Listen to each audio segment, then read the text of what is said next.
ഈ പാട്ട് അടൂർ പ്രകാശ് ഉൾപ്പെടെയുള്ള UDF എംപിമാർ ഇനിയും പാടും. ബഹുമാനപ്പെട്ട കോൺഗ്രസിന്റെ പ്രതിനിധി എന്താ പറയുന്നത്? ഞങ്ങൾക്ക് ഹൈക്കോടതിയെ വിശ്വാസമാണ്, ഞങ്ങൾക്ക് SIT വിശ്വാസമാണ്. പക്ഷെ SIT നടത്തുന്ന അന്വേഷണത്തിൽ ശ്രീ അടൂർ പ്രകാശിനെ ചോദ്യം ചെയ്തത് രാഷ്ട്രീയ പ്രേരിതമാണ്. അക്കൗണ്ടിൽ പണം വന്നിട്ടുണ്ടോ, ദിവസേന ഫോണിൽ ബന്ധപ്പെട്ടിട്ടുണ്ടോ, നേരത്തെ മുതൽ ബന്ധമുള്ളവർക്ക് കൃത്യമായിട്ട് അറിയാലോ പോറ്റിയെ കയറ്റിയത് ആരാണ്. കേരളത്തിൽ നിന്നുള്ള UDF എംപിമാർ നമ്മുടെ പാർലമെന്റിൽ മുന്നിൽ വെച്ച് പാടിയ പാട്ടാണ്. ജിൻഡോ, ഇനി ഈ പാട്ട് അടൂർ പ്രകാശ് പാടുമോ? ഈ പാട്ട് അടൂർ പ്രകാശ് ഉൾപ്പെടെയുള്ള UDF എംപിമാർ ഇനിയും പാടും. കാരണം ശബരിമല ശാസ്താവിൻ്റെ സ്വർണ്ണപ്പാളികൾ കടത്തിയ കേസിൽ ഇപ്പോഴും ജയിലിൽ കിടക്കുന്ന പത്മകുമാർ ആരാണ്? CPM-ന്റെ ജില്ലാ കമ്മിറ്റി മെമ്പറാ, മുൻ MLA, ദേവസ്വം ബോർഡിന്റെ മുൻ പ്രസിഡന്റാ. ഞങ്ങൾ ഇനിയും പാടും. അതിലെന്താ സംശയമുള്ളത്? ഇവിടെ അരുൺകുമാറിന്റെ ആദ്യ ടേക്കിൽ അദ്ദേഹം പറഞ്ഞു പോറ്റിയെ അറസ്റ്റ് ചെയ്ത് ജയിലിലിട്ടത് സർക്കാരാണെന്ന്. അല്ല ആര്യ, പോറ്റിയെ അറസ്റ്റ് ചെയ്ത് SIT, ജയിലിലിട്ടത് ഹൈക്കോടതി കയ്യോടെ പിടിച്ച് SIT-യെ ഹാൻഡ് പിക്ക് ചെയ്ത് ചുമതലപ്പെടുത്തി അവർ അറസ്റ്റ് ചെയ്ത് ജയിലിലിട്ടു. ഈ സർക്കാരിന്റെ കാലത്ത് 2019 ദേവസ്വം വിജിലൻസ് റിപ്പോർട്ട് മൂടിവെച്ച് പോറ്റി ഉൾപ്പെടെയുള്ള സ്വർണ്ണക്കൊള്ളക്കാരെ സംരക്ഷിക്കുകയാണ് ചെയ്തത്. അതിനാണ് ഉത്തരം പറയേണ്ടത്. അല്ലാതെ പോറ്റിയെ അറസ്റ്റ് ചെയ്തതിൻ്റെ സകല അവാർഡും മേടിക്കാൻ വേണ്ടി വെയിറ്റ് ചെയ്യല്ലേ. ഇവരെവിടെയായിരുന്നു കഴിഞ്ഞ 5-6 വർഷക്കാലം? സ്വർണ്ണക്കൊള്ള നടന്നു, സ്വർണത്തിൽ അതിന്റെ കട്ടിലപ്പാടി ദ്വാരപാലക ശില്പത്തിന്റെ പാളികളിലൊക്കെ കണക്ക് കുറവുണ്ട്, അളവ് തൂക്കം കുറവുണ്ടെന്നൊക്കെ റിപ്പോർട്ട് കിട്ടിയിട്ട് ഇവർ എന്ത് ചെയ്യുമായിരുന്നു? അല്ല, ജിൻഡോ പറഞ്ഞ വാക്കുകൾ വെച്ച് ഞാൻ വ്യാഖ്യാനിക്കുകയാണ്. ജിൻഡോയ്ക്ക് SIT-ലും ഹൈക്കോടതിയിലും വിശ്വാസമുണ്ടെന്ന് അല്ലേ? ഹൈക്കോടതിയിൽ ഞങ്ങൾക്ക് വിശ്വാസം ഉണ്ടല്ലോ.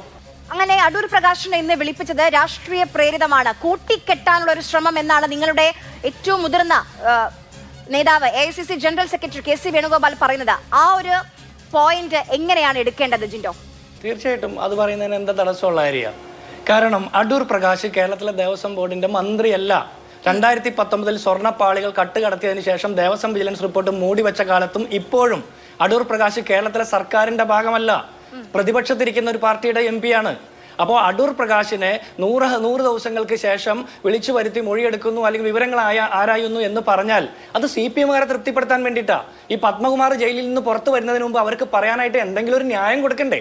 അതിനു വേണ്ടിയിട്ടാണ്. കേരള ഹൈക്കോടതിയുടെ ദേവസ്വം ബോർഡ് ബെഞ്ചിന്റെ വിവിധ ഘട്ടത്തിലുള്ള നിരീക്ഷണങ്ങളുണ്ടല്ലോ. തെരഞ്ഞെടുപ്പ് സമയത്ത് മെല്ലപ്പോക്ക് ഉണ്ടായിട്ടുണ്ട്, അല്ലെങ്കിൽ ഈ ശങ്കർദാസിനെ അറസ്റ്റ് ചെയ്യാൻ വൈകുന്നത് എന്തുകൊണ്ടാണ്, അദ്ദേഹത്തിന്റെ മകൻ IPS ഉദ്യോഗസ്ഥനായതുകൊണ്ടുള്ള സ്വാധീനമാണോ എന്നുള്ള രീതിയിൽ വിവിധ ഘട്ടങ്ങളിൽ ഹൈക്കോടതിയുടെ നിരീക്ഷണങ്ങൾ വന്നിട്ടില്ലേ? അപ്പോൾ ഏതെങ്കിലും ഒരു ഘട്ടത്തിൽ ഈ സ്വർണ്ണപ്പാളികൾ കളവ് നടന്നു എന്ന് പറയുന്ന 2019 ദേവസ്വത്തിന്റെ അല്ലെങ്കിൽ തിരുവിതാംകൂർ ദേവസ്വം ബോർഡിന്റെ ചട്ടങ്ങൾ മാനദണ്ഡങ്ങളും മറികടന്നുകൊണ്ട് ഇതെല്ലാം പുറത്തേക്ക് കൊണ്ടുപോയ കാലത്ത് ഈ കേരളം ഭരിക്കുന്നതാരാ? ദേവസ്വം ബോർഡ് ഭരിക്കുന്നതാരാ? ദേവസ്വം വകുപ്പ് ഭരിക്കുന്നതാരാ? ഇതെല്ലാം LDF സർക്കാരിന്റെ കാലത്താണ്. അതിനുശേഷം ഇതിലെല്ലാം മിസ്മാച്ച് ഉണ്ട്, അളവിലും തൂക്കത്തിലൊക്കെ മിസ്മാച്ച് ഉണ്ട്. ഇത്രയും പ്രശ്നങ്ങളുണ്ടെന്ന് കണ്ടെത്തിയതിനു ശേഷം എനിക്ക് മനസ്സിലായി. പക്ഷേ ഇത്രയും കാലം നമുക്കറിയാം, കഴിഞ്ഞ കുറേ ദിവസങ്ങളായി ശബരിമല സ്വർണ്ണക്കൊള്ള തന്നെയാണ് രാഷ്ട്രീയ കേരളത്തിലെ ഏറ്റവും പ്രധാനപ്പെട്ട ചർച്ചാ വിഷയം എന്നുള്ളത്. ഈ പോറ്റിയെ കയറ്റിയ പാട്ടിലെ പ്രശ്നം അത് ഇത്രയും കാലം സഖാക്കളാണ് എന്നുള്ളതായിരുന്നു കോൺഗ്രസുകാർ പാടിയിരുന്നത് തദ്ദേശ തെരഞ്ഞെടുപ്പ് മുതൽ ഇങ്ങോട്ട്. ഇന്നലെ മുഖ്യമന്ത്രി പോറ്റിയെ കയറ്റിയത് ആരാണ് എന്നുള്ളത് കൃത്യമായി പറഞ്ഞിട്ടുണ്ട്. അപ്പൊ പോറ്റി ആദ്യമായിട്ട് സന്നിധാനത്തേക്ക് ശബരിമലയിലേക്ക് കയറ്റിയത് പേര് പറഞ്ഞില്ല എന്നേ ഉള്ളൂ. ജിൻഡോയ്ക്കും എനിക്കും അറിയാം ആരാണ് 2004 ദേവസ്വം മന്ത്രി എന്ന്. 2004 ദേവസ്വം വകുപ്പ് മന്ത്രിയാണോ പോറ്റിയുടെ കയ്യെ പിടിച്ച് ശബരിമലയെ കൊണ്ട് കയറ്റിയത്? നിങ്ങൾ തന്നെ വിവിധ ചാനലുകൾ റിപ്പോർട്ട് ചെയ്തിട്ടുണ്ടല്ലോ. കണ്ഠര് രാജീവിന്റെ നേതൃത്വത്തിൽ, അദ്ദേഹത്തിന്റെ നേതൃത്വത്തിലാണ് അദ്ദേഹത്തെ ഈ പോറ്റിയെ ദേവസ്വത്തിൽ കൊണ്ടുവന്ന് ശബരിമലയെ കൊണ്ടുവന്നതെന്ന് അല്ലേ? അല്ലാതെ അന്നത്തെ ദേവസ്വം വകുപ്പ് മന്ത്രിയാണോ കൊണ്ടുവന്നത്? അല്ലല്ലോ. പോറ്റി എപ്പോൾ കയറി എന്നുള്ളതല്ല. അങ്ങനെയാണെങ്കിൽ പോറ്റിയുമായിട്ട് അടുത്തിടപഴകിയിട്ടുള്ള പോറ്റിയുടെ മാതാപിതാക്കളും ബന്ധുമിത്രാദികളും അടക്കമുള്ള മുഴുവൻ ആളുകളും പ്രതി ചേർക്കപ്പെടണ്ടേ? ഒരാൾ ജനിച്ച കാലം മുഴുവനാല്ല, അദ്ദേഹം ഏത് കാലത്തൊക്കെ ജീവിച്ചിരുന്നു എന്നുള്ളതല്ല പ്രശ്നം. അദ്ദേഹം എപ്പോഴാണ് കളവ് നടത്തിയത്? ആ കളവ് കണ്ടതിന് ശേഷം മൂടി വെച്ചത് ഏത് കാലഘട്ടത്തിലാണ്? 2019 ശബരിമല ശാസ്താവിന്റെ സ്വർണ്ണപ്പാളികളും ദ്വാരപാലക ശില്പത്തിലെ സ്വർണ്ണപ്പാളികളും ഒക്കെ കടത്തിയത്. അപ്പോൾ മുതലാണ് അയാൾ കള്ളനാകുന്നത്. അയാൾ കള്ളനായതിനു ശേഷം അയാളെ സംരക്ഷിച്ചത്, വിജിലൻസ് റിപ്പോർട്ട് മൂടി വെച്ച് സംരക്ഷിച്ചത്, അതിനുശേഷം ഇയാളുടെ തന്നെ നേതൃത്വത്തിൽ വീണ്ടും സ്വർണം പൂശാൻ കൊടുത്തുവിടാൻ ശ്രമിച്ചതൊക്കെ ഈ സർക്കാരിന്റെ കാലത്താണ്. അതുകൊണ്ടാണ് പോറ്റി സ്വർണം കട്ടപ്പോൾ സഖാക്കളാണ് പോറ്റിയുടെ ഒപ്പം സ്വർണം കട്ടത് എന്നുള്ളത് ഞങ്ങൾ പറയുന്നത്. അന്ന് 2004 ദേവസ്വം മന്ത്രിയുടെ നേതൃത്വത്തിലാണ് ഇത് ചെയ്തതെങ്കിൽ ഈ പത്മകുമാർ എന്തിനാ ജയിലിൽ കിടക്കുന്നത്? ശങ്കർദാസ് എന്തിനാ ജയിലിൽ കിടക്കുന്നത്? അല്ലെങ്കിൽ വാസു എന്തിനാ ജയിലിൽ കിടക്കുന്നത്? ഈ കോൺഗ്രസിന്റെ കാലത്താണ് ഇത് സംഭവിച്ചെങ്കിൽ CPM-ന്റെ നേതാക്കന്മാരെ എന്തിനാ ജയിലിൽ കിടക്കുന്നത്? ഇവർക്ക് CPM-കാർക്ക് SIT എന്തിനായിരിക്കും അടൂർ പ്രകാശിനെ ചോദ്യം ചെയ്യാൻ വിളിപ്പിച്ചിട്ടുണ്ടാവുക? കാരണം അടൂർ പ്രകാശ് ഉണ്ണികൃഷ്ണൻ പോറ്റിക്കൊപ്പം നിൽക്കുന്ന ചിത്രങ്ങൾ ഇന്നോ ഇന്നലെയോ അല്ല പുറത്തേക്ക് വന്നത്. സ്വാഭാവികമായും കഴിഞ്ഞ വർഷം ഒക്ടോബറിൽ തന്നെ ആ ദൃശ്യങ്ങൾ പുറത്തു വന്നിട്ടുണ്ട്. അപ്പോൾ ഇന്ന് എന്തിനായിരിക്കും അടൂർ പ്രകാശിനെ ചോദ്യം ചെയ്യാൻ വിളിപ്പിച്ചിട്ടുണ്ടാവുക? അതിന്റെ കൃത്യമായിട്ട് ഉത്തരം ബഹുമാനപ്പെട്ട AICCയുടെ സംഘടനാ ചുമതലയുള്ള ജനറൽ സെക്രട്ടറി KC വേണുഗോപാൽ ഇന്ന് നിങ്ങൾ പറഞ്ഞതുപോലെ, നിങ്ങൾ അല്പം മുമ്പ് കാണിച്ചതുപോലെ അദ്ദേഹം കൃത്യമായിട്ട് പറഞ്ഞിട്ടുണ്ട്. ഇതൊന്ന് സഖാക്കന്മാരെ തൃപ്തിപ്പെടുത്താൻ വേണ്ടിയിട്ട് ഒരു ബാലൻസിങ്ങിന്റെ ഭാഗമാണ്. അടൂർ പ്രകാശിനെ വിളിപ്പിക്കുന്നതിന് മുമ്പ് ദേവസ്വം വകുപ്പ് മന്ത്രിയായിരുന്ന കടകംപള്ളി സുരേന്ദ്രനെ വിളിച്ചല്ലോ. ആ വിളിച്ച കാര്യവും കടകംപള്ളി സുരേന്ദ്രൻ പോയി മൊഴി കൊടുത്ത കാര്യവും രണ്ടു കൂട്ടരും മൂടി വെച്ചല്ലോ. എത്രയോ ദിവസങ്ങൾക്ക് ശേഷമാണ് മാധ്യമങ്ങളുടെ മുമ്പിൽ കിട്ടിയത്. അപ്പൊ ഇതെല്ലാം ഒരു ബാലൻസിങ്ങിന്റെ ഭാഗമാണെന്നുള്ള കാര്യത്തിൽ തർക്കമില്ല. പിന്നെ എന്തിനാണ് വിളിച്ചത് എന്നുള്ളത് കൃത്യമായിട്ട് SIT ഹൈക്കോടതിയുമാണ് പറയേണ്ടത്. അത് ഞാൻ ഒറ്റ കാര്യം കൂടി ഇനി ചിത്രങ്ങളുടെ പേരിലാണെങ്കിൽ രാജു എബ്രഹാമിനെ കുറിച്ചിട്ട് ചോദിക്കണം, കടകംപള്ളി സുരേന്ദ്രനെ കുറിച്ച് ചോദിക്കണം, പിണറായി വിജയനെ കുറിച്ച് ചോദിക്കണം. ഒരു കാര്യം കൂടി ഞാൻ പറയാം. ജ്യോതി മൽഹോത്ര എന്നൊരു യൂട്യൂബർ കേരളത്തിൽ ടൂറിസം പ്രൊമോഷന് വേണ്ടി വന്നിരുന്നു.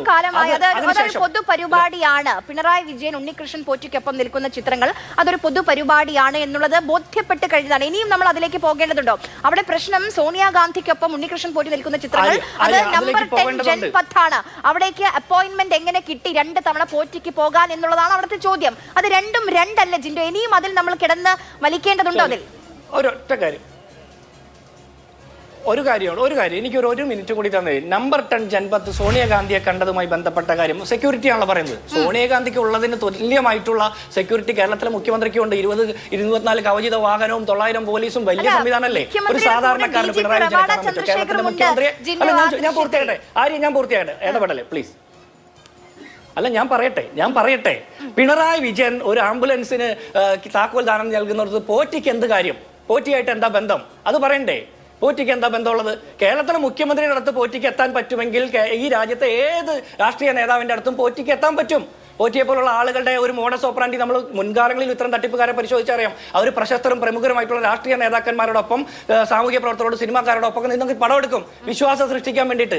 അതിനപ്പുറത്ത് അന്വേഷിക്കണമെങ്കിൽ കേരളം ഭരിക്കുന്നത് പിണറായി വിജയന, ഭരിച്ചുകൊണ്ടിരുന്ന ദേവസ്വം വകുപ്പ് മന്ത്രി കടകംപള്ളി സുരേന്ദ്രന. ഇവരെക്കാൾ വലിയ സ്വാധീനം ശബരിമലയിൽ സോണിയാഗാന്ധിക്ക് ഉണ്ട് എന്ന് നിങ്ങൾ സമ്മതിച്ചാൽ, അടൂർ പ്രകാശ് ഉണ്ട് എന്ന് നിങ്ങൾ സമ്മതിച്ചാൽ, നിങ്ങൾ പറയുന്ന വാക്കിനൊപ്പം നിൽക്കാം.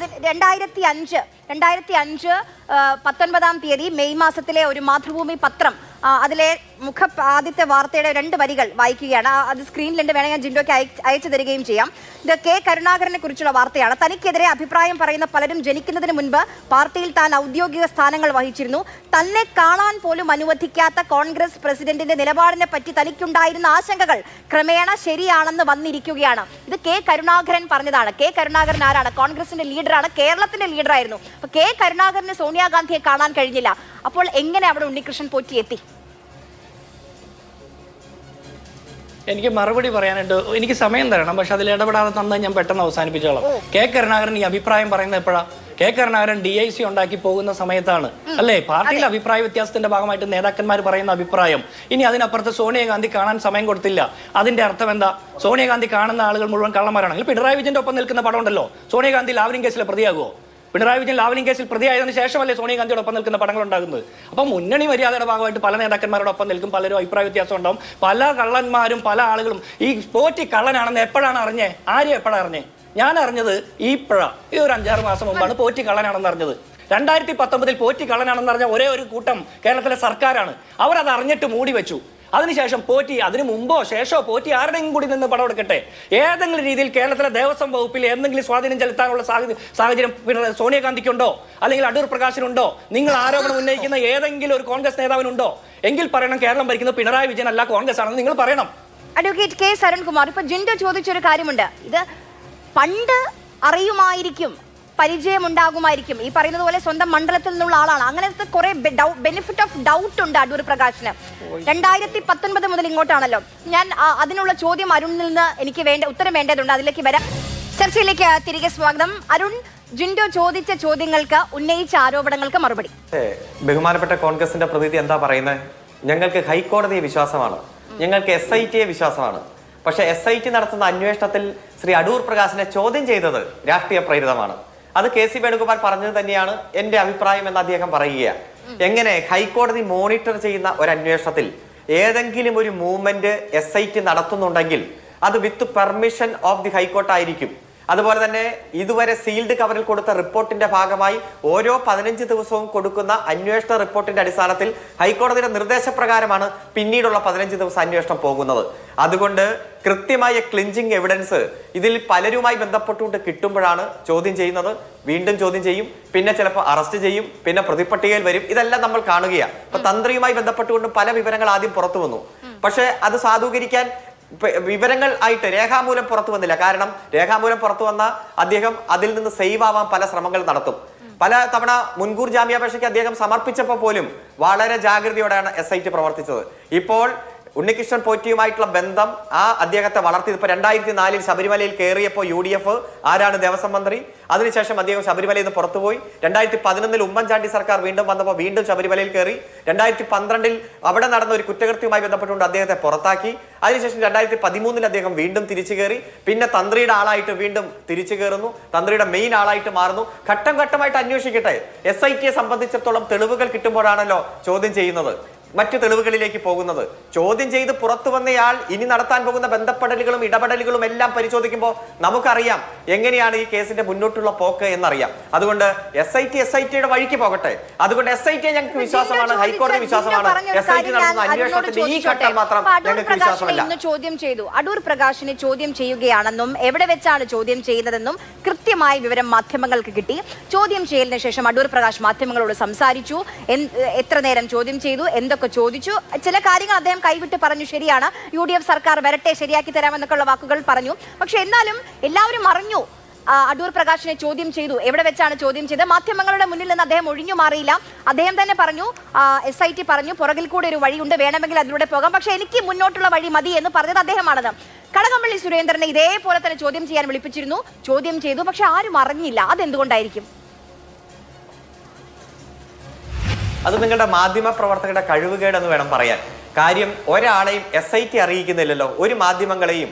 ഇതുപോലെ ED നടത്തുന്ന സെലക്ടീവ് ലീക്കേജ് പോലെ ഈ അന്വേഷണം ആരംഭിച്ച ശേഷം ഒരു വരി പോലും ഒരു മാധ്യമങ്ങൾക്കും ഈ SIT കുറിപ്പ് കൊടുത്തിട്ടില്ല. ഹൈക്കോടതിയും ഒരു തരത്തിലും ഹൈക്കോടതിയുടെ മീഡിയ അല്ലെങ്കിൽ പബ്ലിക് റിലേഷൻസ് വെച്ചിട്ട് ഒരു കുറിപ്പും കൊടുത്തിട്ടില്ല. ഇടക്കാല ഉത്തരവായിട്ട് 11 ഉത്തരവ് പുറത്തു വന്നത് മാത്രമാണ് ആധികാരിക രേഖയായിട്ട് നമ്മുടെ മുന്നിലുള്ളത്. പക്ഷേ ഇവിടെ SIT ഉദ്യോഗസ്ഥന്മാർ പോകുമ്പോഴും നിങ്ങൾ മീഡിയ പലതരത്തിലുള്ള വിവരങ്ങൾ ചോർത്തി നിങ്ങളുടേതായ രീതിയിൽ പുറത്തു വന്നിട്ടുണ്ട്. പക്ഷെ ആധികാരികമായിട്ടുള്ള ഒരു രേഖയും പുറത്തു വന്നിട്ടില്ല. അതുകൊണ്ട് നിങ്ങൾ അറിയാത്തത് എന്നോട് ചോദ്യം ചോദിച്ചിട്ട് കാര്യമില്ല. ഞങ്ങളെ സംബന്ധിച്ചിടത്തോളം ആദ്യ ഘട്ടത്തിൽ തന്നെ പറഞ്ഞു, ഞങ്ങൾക്ക് ഹൈക്കോടതി വിശ്വാസമാണ്, ഞങ്ങൾ പറഞ്ഞിട്ടാണ്, ഗവൺമെന്റ് പറഞ്ഞിട്ടാണ്. അരുൺ, ജിൻഡോ ചോദിച്ചതുപോലെ മാധ്യമങ്ങളുടെ കഴിവുകേടാണെന്ന് അരുൺ പറഞ്ഞു. അടൂർ പ്രകാശ് വന്നത് അപ്പോൾ SIT ലീക്കേജ് ആണോ എന്നുള്ളതാണ് ജിൻഡോയുടെ മറു ചോദ്യം. ഹൈക്കോടതിയെ 2 തവണ വലിയ വിശ്വാസമാണെന്ന് പലതവണ ആവർത്തിച്ച് കോൺഗ്രസിന്റെ പ്രതിനിധി പറഞ്ഞു. എന്നിട്ടെന്താ, ഹൈക്കോടതി ഈ കേസുമായി ബന്ധപ്പെട്ടുകൊണ്ട് വളരെ അസന്നിഗ്ധമായി ഇന്ത്യയിലെ ഏറ്റവും മികച്ച അന്വേഷണ ഉദ്യോഗസ്ഥന്മാരാണ് ഇത് അന്വേഷിക്കുന്നത്, ഇതിലെ മുഴുവൻ പ്രതികളെയും ശിക്ഷിക്കും, ശരിയായ രീതിയിലാണ് അന്വേഷണം പോകുന്നത്, ഇത് സാങ്കേതികമായി വളരെയധികം സമയമെടുക്കുന്ന കേസാണ്, അതുകൊണ്ട് സ്റ്റാറ്റ്യൂട്ടറി ബെയിൽ കിട്ടിയതുകൊണ്ട് ഒരു ബുദ്ധിമുട്ടുമില്ല, കൃത്യമായി ഞങ്ങൾ മോണിറ്റർ ചെയ്യുന്നു എന്ന് പറഞ്ഞിട്ട് പിറ്റേ ദിവസവും നിയമസഭ സ്തംഭിപ്പിച്ചത് എന്തിനാണ്? 2 നിയമസഭാ കാലയളവ് മുഴുവൻ സ്തംഭിപ്പിച്ചവർ എന്തിനാണെന്നറിയോ?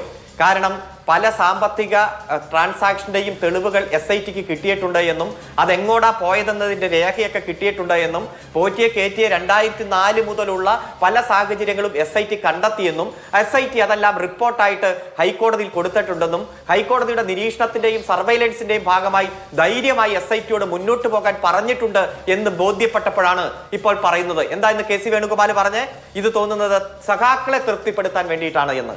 അപ്പൊ ഇവർ പറഞ്ഞ ഹൈക്കോടതി വിശ്വാസം എവിടെ പോയി? SIT വിശ്വാസം അവിടെ പോയി? ഒരാളെ ചോദ്യം ചെയ്യുമ്പോഴും പറയാം കൃത്യമായിട്ടുള്ള തെളിവുകൾ കിട്ടുമ്പോഴാണ് ദേവസ്വം ബെഞ്ചിന് മുന്നിൽ വെക്കുന്ന റിപ്പോർട്ടിലെ വരികൾ, അതിന്റെ കാര്യങ്ങൾ എങ്ങനെയാണ് ഞങ്ങൾക്കറിയില്ല. അരുൺ അറിയുമോ? എങ്ങനെയാണ് UDF ക്യാമ്പിന് അറിയുക? അതായത് കള്ളം ചെയ്തവർക്കറിയാമല്ലോ, അക്കൗണ്ടിൽ പണം വന്നിട്ടുണ്ടോ, ദിവസേന ഫോണിൽ ബന്ധപ്പെട്ടിട്ടുണ്ടോ, നേരത്തെ മുതൽ ബന്ധമുള്ളവർക്ക് കൃത്യമായിട്ട് അറിയാലോ പോറ്റിയെ കയറ്റിയത് ആരാണ്, പോറ്റിയായിട്ടുള്ള ബന്ധം എന്താണെന്ന്. ഒറ്റ കാര്യം ഞാൻ ചോദിക്കാം, കോൺഗ്രസിന്റെ പ്രതിനിധി ഇവിടെ ഉണ്ടല്ലോ, ആ നമ്പർ 10 ജനപദിന്റെ സെക്യൂരിറ്റി ഓഫീസിൽ ആ സോണിയാഗാന്ധിയെ കാണാൻ വേണ്ടി അപേക്ഷ കൊടുത്തവർ, റെക്കമെൻഡ് ചെയ്തവരുടെ രേഖ ഏതായാലും ആ സെക്യൂരിറ്റി ഓഫീസിലുണ്ട്. അത് കൃത്യമായി പരിശോധിച്ചാൽ അറിയാം എന്നാണ് സോണിയാഗാന്ധിയെ. ഇപ്പൊ ഒരു കോൺഗ്രസ് വക്താവ് പറഞ്ഞു 2011 അസുഖം ബാധിച്ചപ്പോഴാണ്, മറ്റൊരു കോൺഗ്രസ് വക്താവ് പറഞ്ഞു 2014. 2016 ശബരിമലയിൽ നടന്ന അന്നദാനവുമായി ബന്ധപ്പെട്ടുകൊണ്ട് ഇതേ പോറ്റിയും ഇതേ അടൂർ പ്രകാശും എല്ലാം ഒരുമിച്ച് നിൽക്കുന്ന പടം ഒരു പ്രധാനപ്പെട്ട ചാനൽ പുറത്തുവിട്ടു.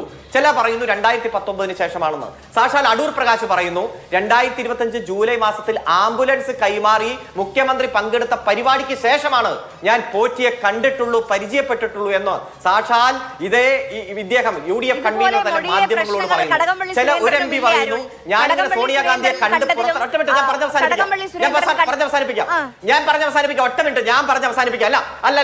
അല്ലല്ല ഞാൻ ഏറ്റവും കുറവ് സമയം കിട്ടിയാൽ ഞാൻ പറഞ്ഞ് അവസാനിപ്പിക്കട്ടെ. മറ്റൊരു MP പറഞ്ഞു ഞാൻ സോണിയാഗാന്ധിയെ കണ്ട് അങ്ങ് തിരിച്ചിറങ്ങി വരുമ്പോ ഒരാളെ കണ്ടു പരിചയപ്പെട്ടു. ഞാൻ ആ വാചകം വായിക്കാം. ഞാൻ ഒരിക്കൽ സോണിയാഗാന്ധിയെ കാണാൻ അവിടെ എത്തുകയും അവരെ കണ്ട് ഇറങ്ങുന്ന സമയത്ത് ഇങ്ങനെ ഒരാൾ വന്നിരിക്കുന്നു. ഇത് ആരാണപ്പാ അറിയില്ല, കാരണം ഞാൻ അദ്ദേഹത്തെ പരിചയപ്പെട്ടിട്ടില്ല. അപ്പോൾ എവിടെ നിന്നോ വന്ന ഏതോ ഒരു ക്ഷേത്രത്തിൽ നിന്ന് വന്നിട്ടുള്ള ആളെന്ന നിലയിൽ ഞാൻ കണ്ടു. അതിനുശേഷം ഡൽഹിയിൽ വെച്ച് കണ്ടു, ബാംഗ്ലൂർ വെച്ച് കണ്ടു, അതോടൊപ്പം തന്നെ നിരവധി സ്ഥലം ഞാൻ പറയാം, പുളുമത്ത് ഉള്ള വീട്ടിൽ വെച്ച് കണ്ടു.